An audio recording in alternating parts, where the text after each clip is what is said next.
Bien. Alors, comment réaliser un devoir à remettre, si vous voulez, par les étudiants? Donc, il faut savoir que l'activité devoir, tout simplement, c'est une activité où on permet à l'étudiant de remettre un travail, soit en ligne, soit hors ligne. En ligne, le devoir, il fournit un espace à tous les étudiants pour soumettre leurs travaux à l'enseignant, pour qu'ils soient évalués et notés, commentés, etc. Hors ligne, le devoir peut servir à rappeler aux étudiants les tâches à réaliser, par exemple les travaux de présentation orale, les tâches qui nécessitent pas vraiment un contenu numérique. Bon, comment est-elle mise en place? Donc, Bien. Alors, comment intégrer un devoir dans la plateforme et campus? Alors, donc, on va essayer de se loguer dans notre espace module. Là, par exemple, je suis dans mon espace module. La première chose, on va commencer par activer le mode édition. Puis après, il faut chercher la section dans laquelle on va essayer de faire notre devoir. Devoir numéro 1. Donc ça, c'est, si vous voulez, c'est juste changer l'étiquette, enregistrer. Voilà, donc j'ai devoir numéro 1 et je dois intégrer un devoir. Donc pour intégrer un devoir, bien évidemment, on va ajouter une ressource ou une activité, puis après je vais chercher devoir. Là, par exemple, je clique sur devoir et je mets ajouter. Donc là, je vais essayer d'écrire, si vous voulez, le nom du devoir. Devoir numéro 1. Devoir numéro 1, ça concerne, par exemple, la mise en forme MS Word, par exemple.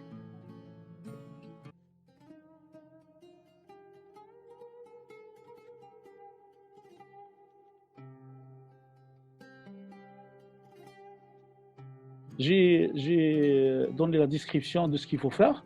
Maintenant, s'il y a des fichiers ou bien des ressources que l'étudiant doit consulter avant, évidemment, il faut les mettre ici. Donc là, je vais chercher mes ressources. Donc, c'est-à-dire que je lui donne les ressources nécessaires pour son devoir.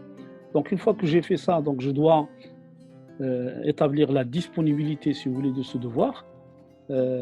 Donc, ça commence par exemple le 29 mai 2020 à 8 h du matin, par exemple à 8 h du matin. Et la date de remise, si vous voulez, je vais la fixer le 5 avril à 18 h.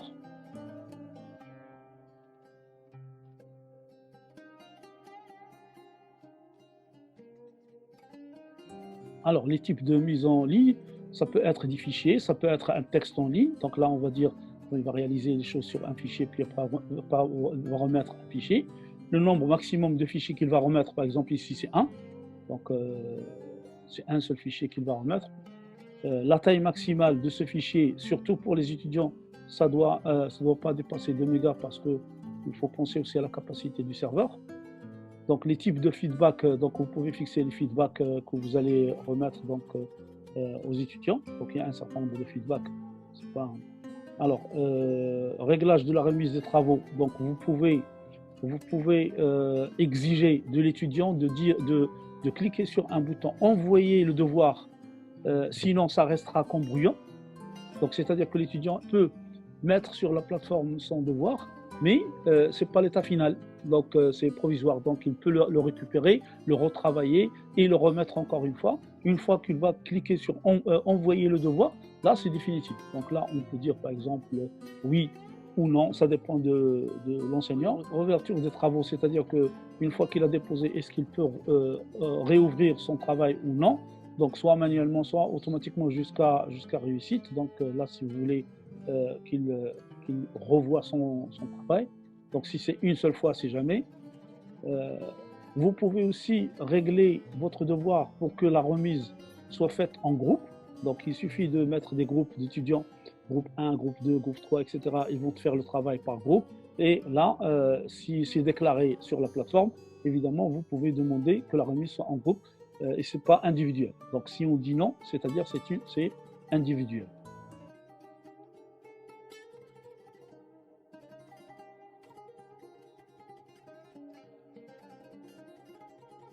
restreindre l'accès.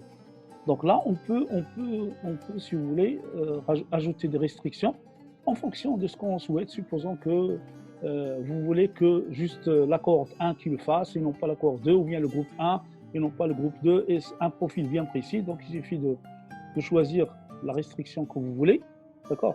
La restriction, par exemple, achèvement d'activité, vous voulez que ce devoir soit fait une fois qu'il a lu le chapitre numéro 1. Ben là, vous liez tout simplement à l'achèvement de l'activité. Vous pouvez rajouter une restriction, mettre une restriction sur la date, sur la note, par exemple, obtenue sur un autre devoir ou bien sur un autre quiz, sur le groupe, sur le groupement. Donc, vous avez un certain nombre sur le profil d'utilisateur. Vous pouvez mettre des profils différents pour les étudiants.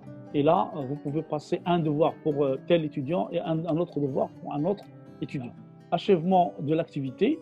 Donc là, normalement, vous pouvez imposer une date où l'activité va être achevée. Donc, je présume c'est la dernière date de remise du devoir. Donc, les tags, les compétences, si vous voulez rajouter des compétences. Donc, une fois que vous terminez, donc vous allez dire enregistrer et revenir au cours. Puis après, je clique sur devoir. Voilà. Donc, ce que va voir l'étudiant, devoir numéro 1, mise en forme, l'énoncé, puis après les ressources nécessaires. Et là, il y a 323 participants qui doivent me remettre ce travail. Donc on se connecte côté étudiant.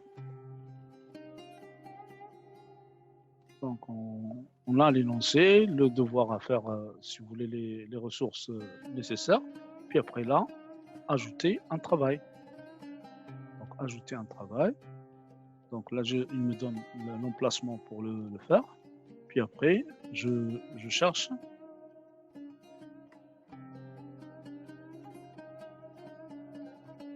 Donc une fois enregistré, évidemment, il revient au devoir. Et là, l'étudiant verra tout simplement ce qu'il a déposé. Puis après, l'enseignant peut regarder ce qui a été déposé par cet étudiant et le corriger, etc. Donc, en tant qu'enseignant, donc je vais me connecter. Je clique sur devoir. Puis après, je vois un tout petit peu les travaux qui sont remis. Donc les travaux qui sont remis là. Donc je peux consulter les travaux remis. Là, vous voyez remis pour évaluation. Je chercher un étudiant particulier, comme je vais voir. Donc les autres. Donc là, par exemple, c'est un travail qui est remis. Je peux cliquer dessus, voir. Donc je l'ai téléchargé. Comme je peux télécharger la totalité des devoirs normalement faits. Là, c'est un devoir qui est fait à la main et scanné par téléphone. Donc on peut le regarder, voir, etc. Puis après le noter. Donc je peux modifier la note. D'accord? Je peux modifier la note. Dire voilà, donc le travail là, donc là c'est le commentaire, donc je vais dire une note de 14 sur 1, et très bien fait, très bon travail. Je peux même faire d'autres commentaires, enregistrer. Donc là j'ai enregistré pour cet étudiant, ok, puis après je vais afficher la suite, ok.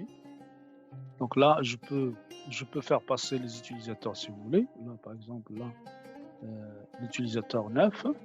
Donc en fait la note ici c'est sur 100, donc je remets donc la note sur 100, enregistrer, ok.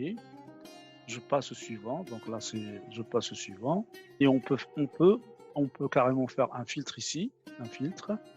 Donc là, si vous voulez devoir rendu, non rendu, nécessité d'évaluation, etc. Donc on va dire devoir rendu. Là je mets que les devoirs qui sont rendus. Donc c'est-à-dire l'étudiant il a fait une action pour ça. Donc je cherche, voilà, celui-là, les rendus, c'est ce que je viens de corriger. Le deuxième devoir rendu, c'est celui-là, donc je vais le regarder, puis après je vais corriger. Le troisième, etc. Donc je peux passer à travers la roulette qui est là, donc de manière à corriger l'ensemble. Une fois que je termine, évidemment, je peux revenir à la plateforme, à travers le menu qui est là. Donc je dis quitter, puis après je reviens au cours. Comment scanner un devoir s'il est fait à la main. Donc là, on va lancer l'application CamScanner, donc on peut télécharger sur le net facilement. Puis après, là normalement c'est le fonctionnement de CamScanner. Donc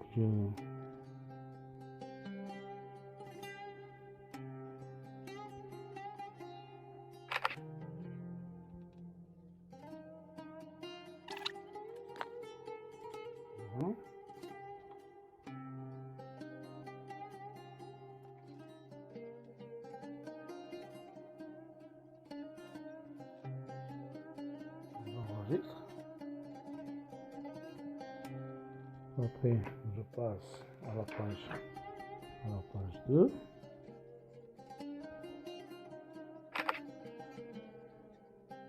Voilà, c'est bon. J'enregistre.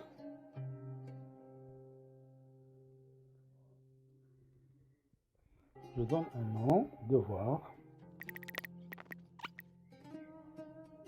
Voilà. Puis après, je peux le partager sous format PDF. D'accord, partager. Donc, par mail par exemple.